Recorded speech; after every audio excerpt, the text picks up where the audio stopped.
Captain Marcus Thompson adjusted his simple civilian clothes as he walked through the bustling terminal of London Heathrow Airport. After 15 years serving as a decorated member of the Royal Guard, he had learned to blend into crowds when he wasn't on duty. His weathered hands carried only a small backpack and a worn leather briefcase containing his military credentials and travel documents. Marcus was traveling to Edinburgh for his younger sister's wedding.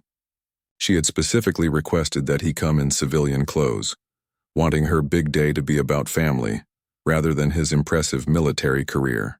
He had reluctantly agreed, packing away his pristine uniform and medals that usually commanded instant respect wherever he went. The flight to Edinburgh was delayed by 2 hours due to weather conditions. Marcus didn't mind waiting. He had learned patience during his years of standing guard at Buckingham Palace, where he had protected members of the royal family through countless ceremonies and state visits.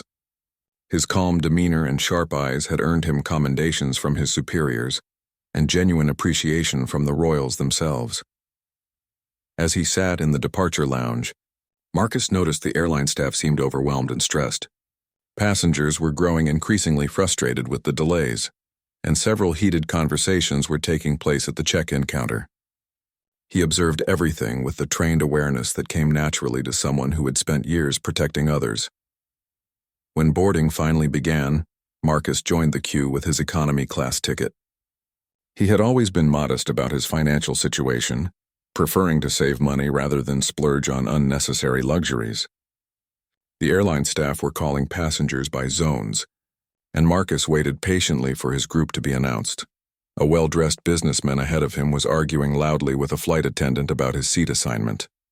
The man was waving his first-class ticket and demanding immediate boarding. Marcus watched as the young airline employee tried to maintain her composure while explaining the boarding procedures. "This is absolutely ridiculous," the businessman shouted. "Do you have any idea who I am? I fly with this airline every week and I've never been treated with such disrespect." Marcus felt a familiar protective instinct rise within him. Throughout his career, he had seen how ordinary workers often bore the brunt of entitled behavior from those who believed their status gave them the right to mistreat others. He had witnessed similar scenes at royal events, where his job often included ensuring that everyone, regardless of their position, was treated with dignity. The flight attendant, whose name tag read Sarah, was clearly new to the job. Her hands were shaking slightly as she tried to process the businessman's demands while managing the growing line of impatient passengers behind him. Marcus could see that she was close to tears, but was doing her best to maintain her professional demeanor. "Sir, I understand your frustration," Sarah said politely, "but we must follow our boarding procedures for safety reasons. First-class passengers will be called shortly." The businessman's face grew red with anger. "Safety reasons? That's nonsense, and you know it. This is just incompetence. I want to speak to your supervisor immediately." Marcus watched as other passengers began to join in the complaints. The delay had put everyone on edge, and the businessman's outburst had given others permission to voice their own frustrations. The situation was escalating quickly, and Marcus could see that Sarah was becoming overwhelmed. Another airline employee, an older man who appeared to be a supervisor, approached the scene. However, instead of de-escalating the situation, he seemed to side with the aggressive passengers, perhaps hoping to avoid further complaints. "Sarah, just let the gentleman board," the supervisor said dismissively. "We don't need any more problems today." Marcus noticed how the supervisor's attitude immediately changed when he looked at the businessman's expensive suit and first-class ticket. Compared to how he barely acknowledged Sarah's attempts to follow proper procedures, it was a clear example of the kind of class-based discrimination that Marcus had seen too often in his career. When Marcus's boarding group was finally called, he gathered his belongings and approached the gate. He handed his economy ticket to Sarah, who was still visibly shaken from the earlier confrontations. Her hands were trembling as she scanned his boarding pass. "Thank you for your patience today, sir," she said quietly, her voice barely above a whisper. Marcus smiled warmly at her. "You're doing a fine job under difficult circumstances," he said. "Don't let anyone tell you otherwise." Sarah looked up at him with surprise and gratitude. It was clear that she hadn't received many kind words that day. Marcus could see that his simple gesture of respect had meant something to her. As he walked down the jetway toward the aircraft, Marcus reflected on what he had witnessed. Despite his years of service protecting some of the most important people in the country, he was disturbed by how ordinary workers were often treated with such disrespect. His military training had taught him that true leadership meant protecting and supporting those under your command, regardless of their rank or status. The plane itself was crowded and uncomfortable. Marcus found his seat in the back section, squeezing his tall frame into the narrow space. The businessman from the gate was seated in the spacious first-class cabin, visible through the curtain that separated the sections. Marcus could hear him continuing to complain loudly about various aspects of the service. As the flight attendants prepared for takeoff, Marcus noticed that several of them looked stressed and exhausted. The delays had clearly made their jobs more difficult, and the hostile behavior from some passengers hadn't helped. He made a mental note to be especially courteous to the crew during the flight. The plane finally taxied to the runway after another brief delay. Marcus looked out the small window at the gray London sky, thinking about his sister's wedding and how proud he was of her achievements. She had worked hard to become a successful doctor, and her fiancé was a good man who clearly adored her.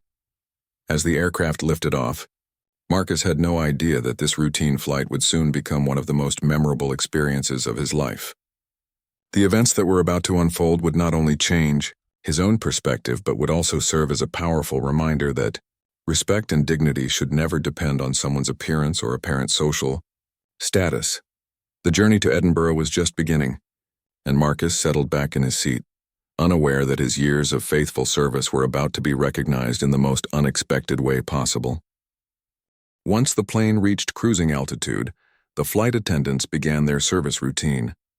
Marcus watched as they moved efficiently through the cabin, serving drinks and snacks to the passengers. Despite the earlier stress at the gate, most of the crew maintained their professional demeanor, though he could still see signs of strain in their expressions. Sarah, the young flight attendant from the gate, was working in the economy section where Marcus was seated. She moved carefully down the aisle with the beverage cart, taking orders and serving passengers with quiet efficiency. When she reached Marcus's row, she smiled recognition. "What can I get for you today, sir?" she asked, her voice still carrying traces of the earlier tension. "Just water, please," Marcus replied, "and thank you again for your professionalism back at the gate. You handled that situation very well." Sarah's face lit up with genuine appreciation. "That means a lot, sir. It's been a challenging day." She poured his water with steady hands, clearly bolstered by his kind words. As she continued down the aisle, Marcus noticed that not all passengers were treating the crew with the same courtesy. The businessman from first class had pressed his call button multiple times, demanding extra attention and making increasingly unreasonable requests. His voice carried through the thin cabin walls as he complained about everything from the temperature to the quality of the first-class meal. "This food is completely unacceptable," Marcus could hear him saying. "I've had better meals at a roadside cafe. And why is this cabin so cold? I specifically requested a warmer temperature when I boarded." The head flight attendant, an experienced-looking woman named Janet according to her name tag, was trying to address his concerns while maintaining her composure.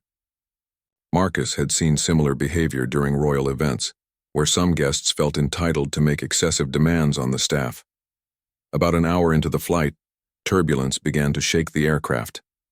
The pilot announced that they were encountering some rough weather and asked all passengers to return to their seats and fasten their seatbelts.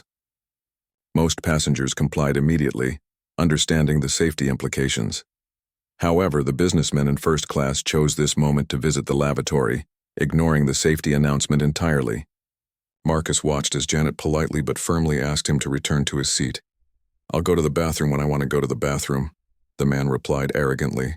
"A little turbulence isn't going to kill anyone. You people are just being overly dramatic." Janet's professional mask slipped slightly. "Sir, this is a matter of safety. Federal regulations require all passengers to be seated during turbulence.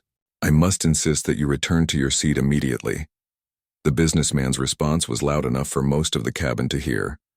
"Don't you dare tell me what to do, young lady. I've been flying longer than you've been alive. I know what real turbulence feels like, and this isn't it." Marcus felt his jaw tighten. During his years of service, he had developed zero tolerance for people who endangered others through their selfish behavior.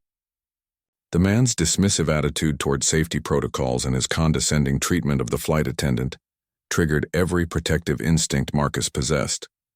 The turbulence intensified, causing the aircraft to lurch suddenly to one side.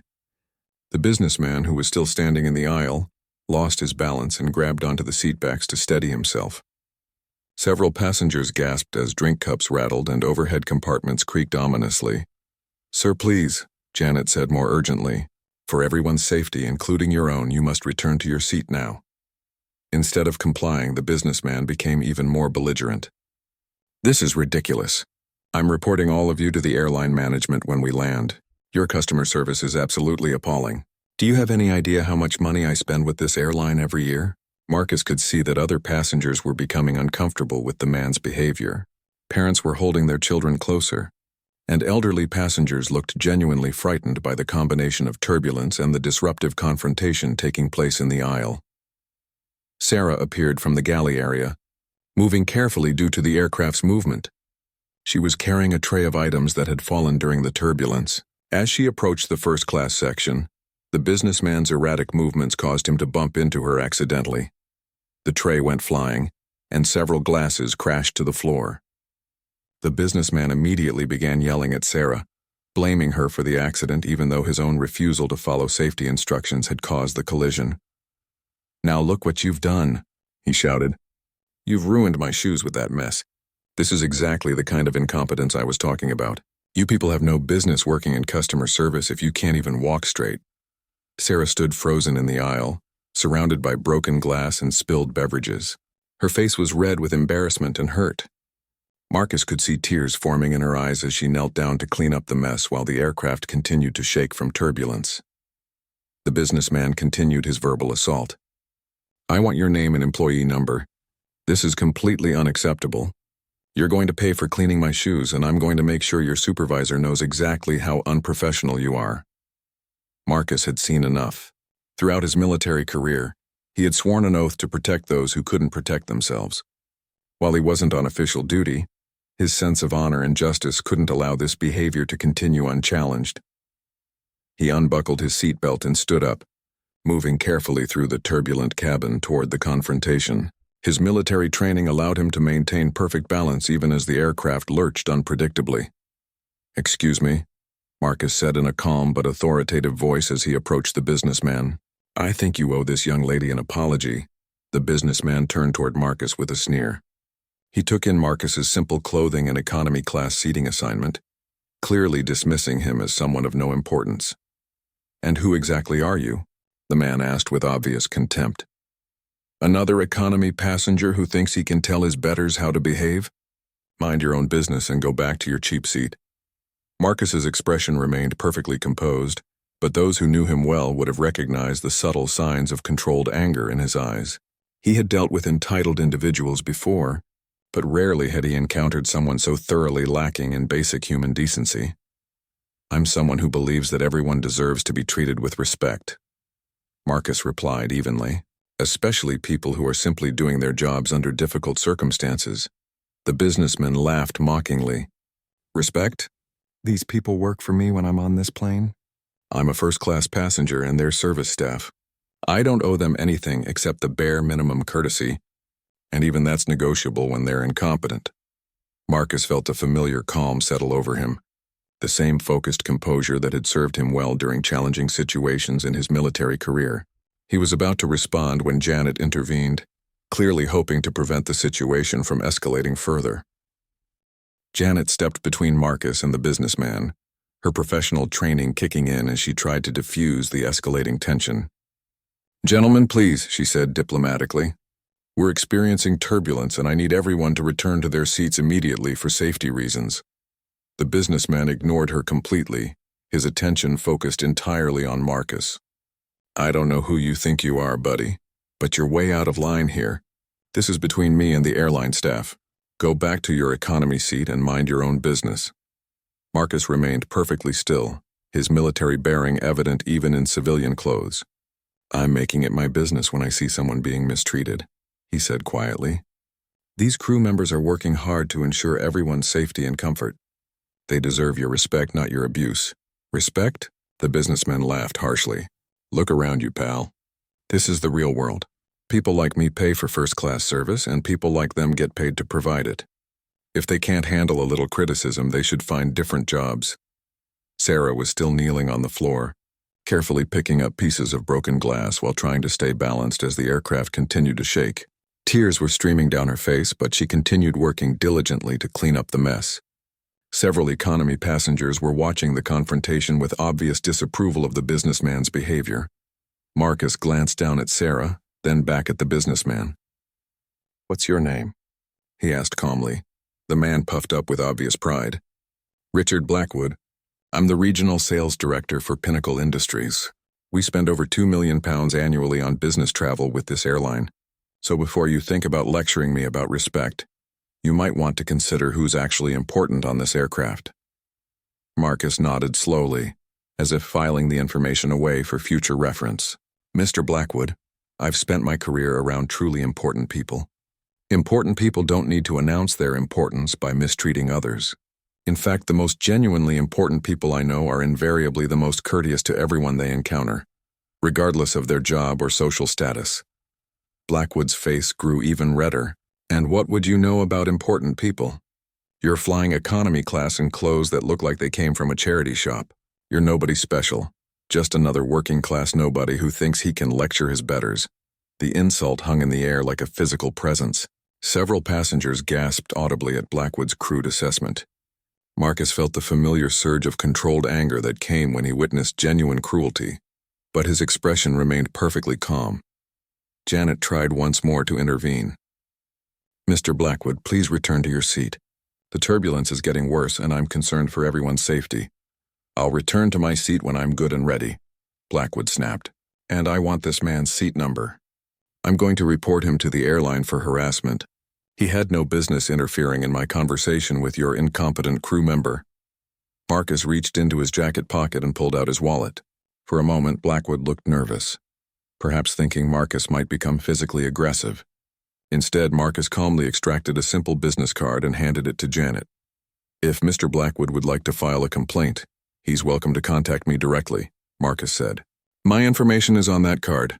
Janet glanced at the card and her eyes widened slightly. She looked back at Marcus with newfound respect, then at Blackwood, who was still standing defiantly in the aisle. "What does the card say?" Blackwood demanded, snatching it from Janet's hand before she could respond.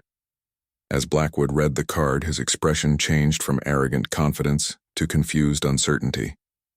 The card was simple and understated, listing only Marcus's name, rank, and a phone number with a very official-looking government prefix. "Captain Marcus Thompson, Royal Guard," Blackwood read aloud, his voice losing some of its earlier bluster. "What's the Royal Guard? Some kind of weekend warrior thing?" Marcus smiled slightly, the first break in his perfectly composed demeanor. "The Royal Guard is responsible for the personal protection of the royal family," he explained quietly. "We provide security for the king, the queen, and other members of the royal household during official functions and public appearances." The cabin fell, silent except for the sound of the aircraft's engines and the rattling caused by the ongoing turbulence. Even the turbulence seemed less noticeable as passengers strained to hear the conversation taking place in the first-class section. Blackwood looked at the card again, then back at Marcus. "You're claiming you work for the royal family?" he asked skeptically. "That's ridiculous. If you really worked for the royals, you'd be flying first class, not sitting back there with the common people." Marcus's smile widened slightly. "Mr. Blackwood, one of the things you learn when you work closely with the royal family is that true dignity has nothing to do with the class of your airline ticket. I've seen His Majesty show more genuine courtesy to palace cleaning staff than you've shown to anyone on this aircraft today." "You're lying," Blackwood said, but there was less conviction in his voice now. "Anyone can print up fake business cards. You're just trying to make yourself sound important." Janet had been studying Marcus more carefully during this exchange, and something seemed to click for her. "Excuse me, sir," she said respectfully, "but would you mind if I asked you a verification question?" Marcus nodded. "Of course. What was the color of the ceremonial sash worn during the king's most recent state dinner?" she asked. Without hesitation, Marcus replied, "Deep crimson with gold threading representing the Order of the Garter. The dinner was for the visiting president of France, and security protocols required all Royal Guard members to memorize the details of formal attire to ensure no unauthorized individuals could infiltrate the event. Janet's face showed clear recognition now. "I thought I recognized you," she said softly. "My brother is a photographer for the Royal Press Pool. He's shown me pictures of various security personnel, and I remember seeing your face in several of them." Blackwood was beginning to look genuinely uncomfortable for the first time since the confrontation began. The other passengers were listening with rapt attention, realizing they were witnessing something extraordinary. Sarah had finished cleaning up the broken glass and was standing quietly nearby, watching the exchange with wide eyes.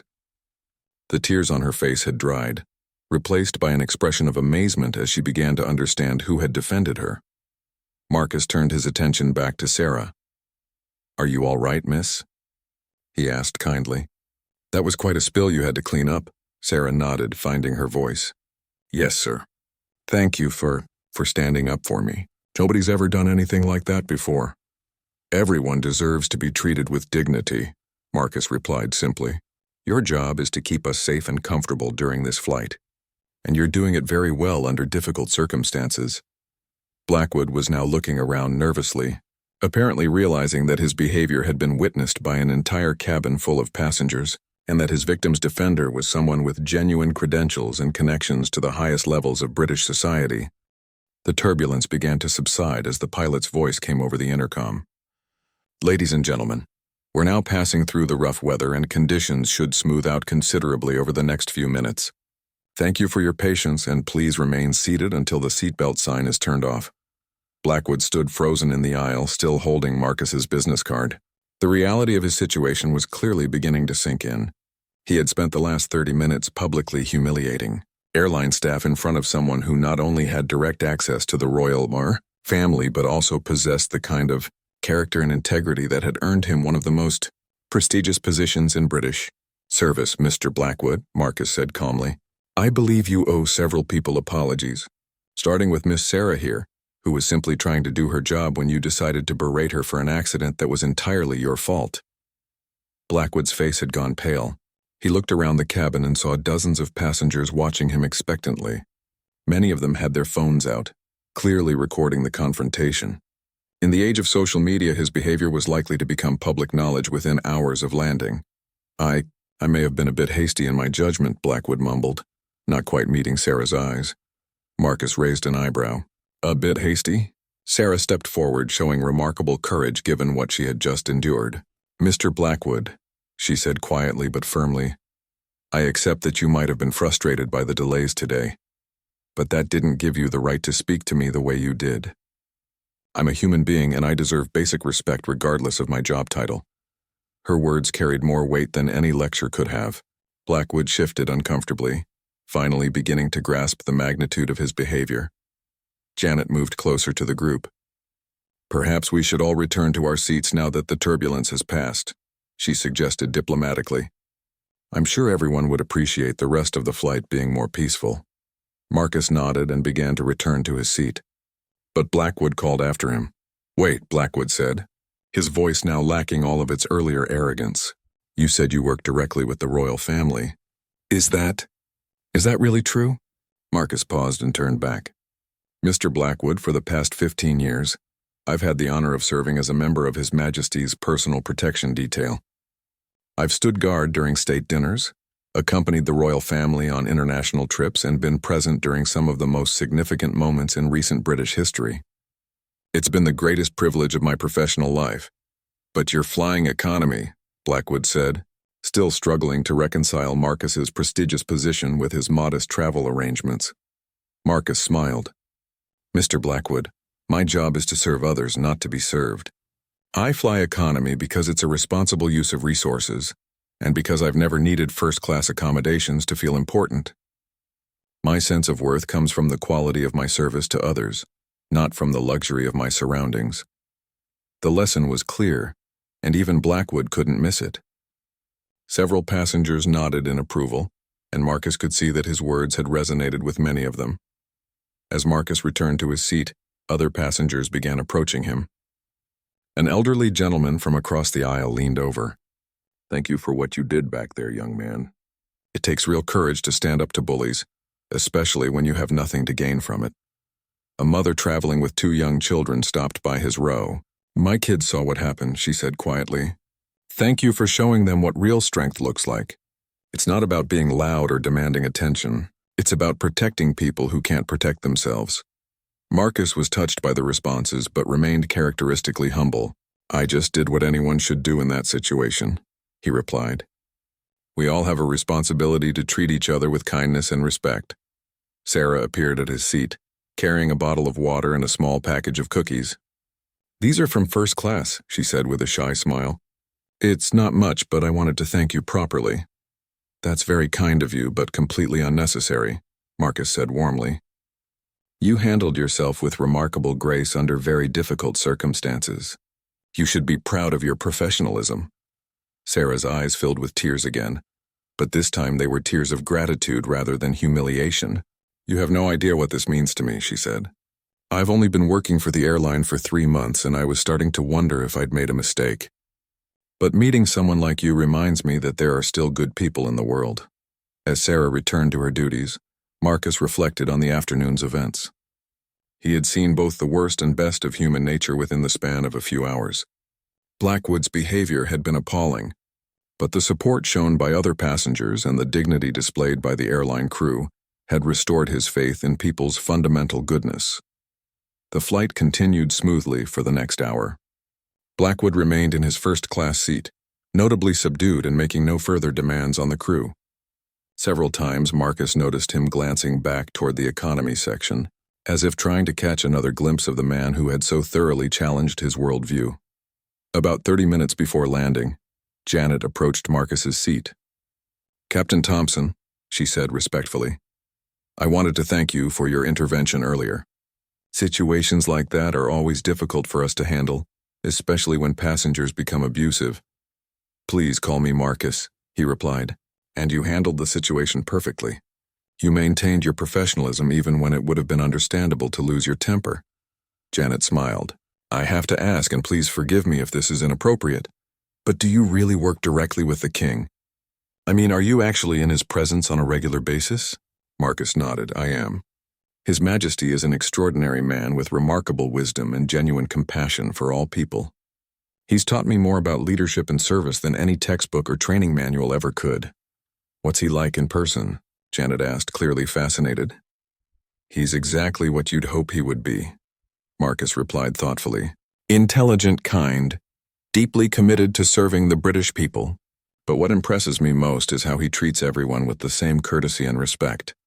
Whether he's speaking to a world leader or a palace groundskeeper, he truly believes that every person has inherent dignity and worth." Janet's expression grew thoughtful. "That makes what happened today even more meaningful. You weren't just defending Sarah as Marcus Thompson, you were representing the values that the king himself embodies." Marcus hadn't considered it from that perspective, but Janet was absolutely right. His actions on the aircraft had indeed reflected the principles and values he had learned through his service to the royal family. In standing up for Sarah, he had been living out the lessons in leadership and service that he had observed firsthand during his years of protecting the monarchy.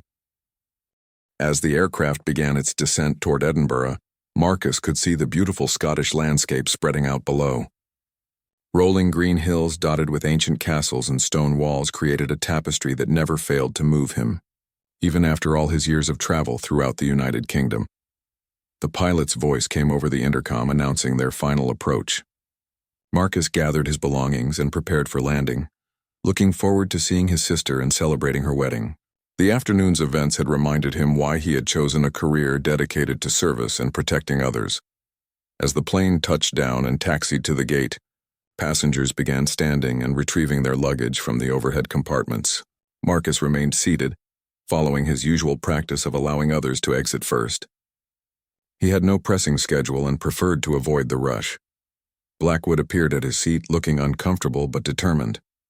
"Captain Thompson," he said quietly, "I owe you an apology as well. I was completely out of line earlier, and I'm embarrassed by my behavior." Marcus looked up at him with genuine surprise. "Mr. Blackwood, I appreciate that. It takes character to admit when you've made a mistake." "I've been thinking about what you said," Blackwood continued. about truly important people being courteous to everyone they encounter. I realize I've been confusing importance with arrogance and wealth with worth. That's not the kind of person I want to be. Marcus stood and extended his hand. We all have bad days, Mr. Blackwood. What matters is what we learn from them and how we choose to behave going forward. Blackwood shook his hand gratefully. I'm going to write a letter to the airline praising Miss Sarah's professionalism. It's the least I can do after the way I treated her. I think that would mean a great deal to her, Marcus replied, and to her supervisors who need to know they have exceptional people working for them. As they prepared to leave the aircraft, Sarah appeared one more time. Captain Thompson, she said, I know this might sound presumptuous, but would it be possible to get a photo with you? I'd love to have something to remember today by. Marcus smiled warmly. Of course, but I think you should remember today for your own courage and professionalism, not because you met someone from the Royal Guard. Janet took the photo with Sarah's phone, and several other crew members asked to join in. Word had spread quickly through the cabin crew about Marcus's identity, and they were all eager to meet someone who worked so closely with the royal family. As they posed for the group photo, Marcus felt a sense of satisfaction that had nothing to do with recognition or fame. These hardworking people would go home that evening with a reminder that their service was valued and respected by someone who understood the meaning of both qualities. The passengers began filing off the aircraft, and Marcus made his way toward the exit. As he passed through the jetway, he could hear excited conversations about the afternoon's events. Several passengers approached him to thank him again for his intervention, and a few asked for autographs or photos. Marcus was always gracious with such requests, but he remained humble about his role in the day's events. I'm just glad we could resolve the situation peacefully, he would say when people praised his actions. In the terminal, Marcus collected his checked baggage and began making his way toward the exit. Edinburgh Airport was busy with the usual mix of business travelers, tourists, and families. He blended into the crowd easily, just another passenger completing his journey. As he approached the exit, he noticed a small commotion near the VIP lounge. Several airport security officers were standing at attention, and a few well-dressed individuals were moving purposefully through the area. Marcus's trained eye immediately recognized the signs of a high-level security operation. His first instinct was professional curiosity. Even off-duty, he couldn't help but assess security arrangements and look for potential vulnerabilities. It was a habit developed through years of protecting high-profile individuals in public spaces. Then he saw something that made him stop in his tracks. Emerging from the VIP lounge, surrounded by a discreet security detail, was a figure he recognized immediately. His Majesty the King was walking through the airport, apparently having just arrived on a private flight. Marcus felt his heart rate increase slightly. He hadn't expected to encounter any members of the royal family during his personal travel, and he wasn't in uniform or on official duty. His first instinct was to fade into the background and allow the King's security team to handle the situation without interference. But as the royal party moved through the terminal, Marcus noticed that they were walking directly toward the area where he was standing. The king appeared to be heading for a private exit, but their paths would intersect within moments. Marcus stepped to one side, intending to give the royal party plenty of space to pass. However, as the king drew closer, something unexpected happened. His Majesty's eyes found Marcus in the crowd, and a look of recognition crossed his face. The king paused in his walk and spoke quietly to one of his security escorts. The escort nodded and approached Marcus. "Captain Thompson," the escort said quietly. "His Majesty would like a word with you if you have a moment." Marcus was stunned. He had been recognized out of uniform, in civilian clothes, in an airport hundreds of miles from London. It was a testament to the king's remarkable memory and attention to the people who served him. "Of course," Marcus replied, straightening his posture instinctively despite his casual attire. The escort led him to where the king was waiting, having moved slightly away from the main flow of foot traffic. The other members of the royal security team had formed a discreet perimeter, ensuring privacy for the conversation. "Captain Thompson," the king said with a warm smile, "what a pleasant surprise to see you here in Edinburgh. I hope you're not working today?" "No, Your Majesty," Marcus replied, maintaining the formal address even in casual circumstances. "I'm here for my sister's wedding tomorrow." The king's face brightened with genuine pleasure. How wonderful. Please give her my congratulations. I hope you'll both have a magnificent celebration. Thank you, Your Majesty. That's very kind of you to say. The king studied Marcus for a moment, taking in his civilian clothes and relaxed demeanor. You know, Captain, I was just thinking about our conversation last month regarding the importance of leading by example, even when we think no one is watching. Marcus felt a slight flutter of uncertainty. He had no idea how the king could possibly know about the events on the aircraft. But there was something in His Majesty's tone that suggested this encounter was more than coincidental. I believe strongly in that principle. Your Majesty, Marcus replied carefully.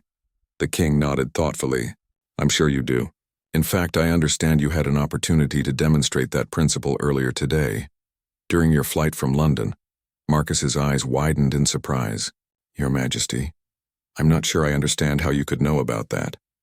The king smiled mysteriously. Captain Thompson, you've been protecting my family for 15 years. Did you really think we wouldn't keep an eye on the people who keep us safe? Before Marcus could respond, the king continued. I received a very interesting phone call about an hour ago from the managing director of the airline you flew with today. It seems one of their flight attendants was so moved by an incident on your flight that she felt compelled to contact the airline's executive offices immediately upon landing. Marcus felt a wave of understanding wash over him. Sarah had been so grateful for his intervention that she had reported the incident to the airline's leadership, apparently mentioning his identity in the process. The managing director, the king continued, happens to be someone I know personally from various charitable functions. When he heard that one of my Royal Guard members had defended his employee from an abusive passenger, he felt I should know about it immediately. Marcus remained silent. Not sure how to respond to this unexpected turn of events, he told me. The king said, his voice carrying a note of pride, that you intervened to protect a young woman who was being verbally abused by another passenger. That you stood up for her dignity and professionalism, even though you were off duty and had nothing to gain from getting involved. Your Majesty, I simply did what anyone should do in that situation, Marcus replied modestly. The king shook his head. No, Captain. What you did was exactly what I would hope any member of my household would do, but what very few people actually have the courage to do. You saw someone being mistreated, and you acted to protect them, regardless of the personal cost. Marcus could see genuine pride in the king's eyes, and he felt deeply moved by the recognition. The airline director also mentioned, the king continued, that several passengers on your flight posted about the incident on social media. Apparently, there are already videos circulating showing you defending the flight attendant and handling the situation with remarkable dignity and composure. Marcus groaned inwardly. He had hoped the incident would remain private, but in the age of smartphones and social media, that had been unrealistic. Don't worry, the king said, apparently reading his expression. The coverage has been entirely positive. People are praising your actions and using them as an example of how public servants should conduct themselves. You've reflected well on the Royal Guard and on the values we try to embody. Thank you, Your Majesty. I hope I haven't caused any embarrassment or complications. Quite the opposite, the king replied firmly. You've reminded people that true leadership isn't about commanding respect through authority or wealth. It's about earning respect through character and service to others. The king paused, then smiled warmly. In fact, I'm so pleased with your conduct today that I've decided to do something rather unusual. Marcus waited expectantly, having no idea what the king might have in mind. I'm going to personally thank the young flight attendant you defended, the king announced. I've asked my staff to arrange for her to receive a personal letter of commendation from Buckingham Palace, recognizing her professionalism under difficult circumstances. Marcus was speechless. The idea that Sarah would receive recognition directly from the king himself was beyond anything he could have imagined. Furthermore, the king continued, I'm going to make sure that the passenger who behaved so poorly understands the full implications of his conduct. Not through punishment, but through education. Sometimes people need to understand that their actions have consequences, and that true importance comes from how we treat others, not from how much money we spend. Marcus could only nod in amazement at the king's thoughtful response to the day's events. The king stepped closer to Marcus, speaking in a more personal tone. Captain Thompson, what you did today embodies everything I believe about public service and human dignity. You used your position not to demand special treatment for yourself, but to protect someone who needed defending. Marcus felt deeply humbled by the king's words. Your Majesty, serving in the royal guard has taught me that true honor comes from protecting others, not from the privileges that might come with the position. Exactly, the king replied with evident satisfaction, and that lesson clearly extends far beyond your official duties. Today you were just Marcus Thompson, a man traveling to his sister's wedding, but you still chose to act with the same principles that guide you when you're protecting my family. The king paused, then asked, Tell me, what was your impression of the passenger who was causing the disturbance? Marcus considered his words carefully. Your Majesty, I believe Mr. Blackwood was someone who had confused authority with entitlement. He seemed to think that spending money on first-class travel gave him the right to mistreat service staff. But I think deep down he understood that his behavior was wrong. What makes you say that? He apologized afterward, Your Majesty. Not just to me, but to the flight attendant he had mistreated. It took courage for him to admit his mistakes publicly, especially after being so aggressive earlier. The king nodded approvingly. That shows wisdom on your part, Captain. It would have been easy to write him off as simply a bad person, but you recognized his capacity for growth and redemption. Marcus realized that this conversation was teaching him something important about leadership and compassion. The king wasn't interested in punishing Blackwood or making an example of him. Instead, he was focused on understanding the situation and finding ways to promote positive change. I've actually given Mr. Blackwood's situation some thought, the king continued. Through my contacts at his company, I've learned that he's been under enormous pressure lately. His mother is seriously ill.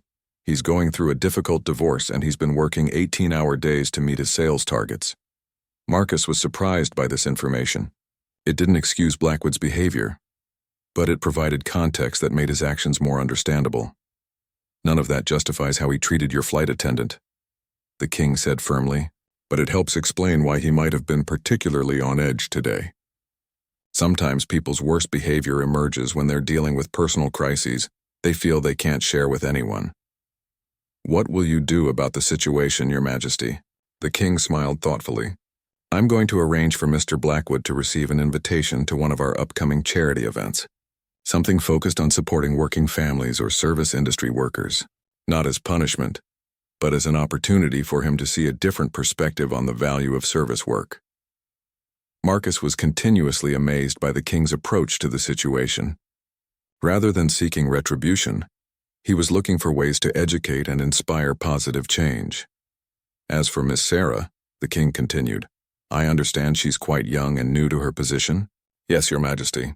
She mentioned she'd only been working for the airline for 3 months. Then she'll also receive an invitation to a palace reception for young professionals in the service industry. I want her to understand that her work is valued and respected at the highest levels of society. Marcus felt a surge of pride in the king he served. This response to the day's events perfectly captured why he had devoted his career to protecting the royal family. They truly understood their role as moral leaders and used their influence to promote the best aspects of human nature. There's one more thing, Captain Thompson, the king said. I want you to know that your actions today will be noted in your service record, not as an official commendation since you were off duty, but as an example of the kind of character we value in the Royal Guard. Thank you, Your Majesty. That means more to me than I can express. The king extended his hand to Marcus. Enjoy your sister's wedding, Captain. You've earned a celebration after today's service to your fellow citizens.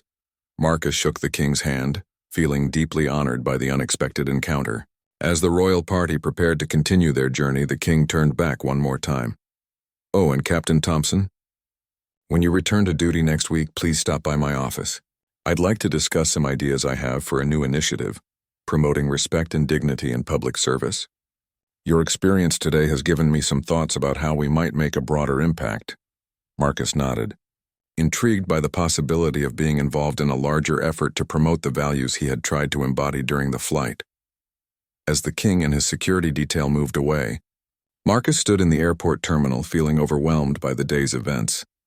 What had started as a simple flight to his sister's wedding had become a profound reminder of why he had chosen his career and what it meant to serve something larger than himself. He gathered his luggage and headed toward the exit, where his sister was waiting to pick him up. As he walked through the terminal, he reflected on the remarkable chain of events that had led to his encounter with the king. Sarah's courage in standing up to abuse, despite her vulnerable position, had inspired him to act. His intervention had not only protected her, but had also created an opportunity for meaningful change in Blackwood's perspective.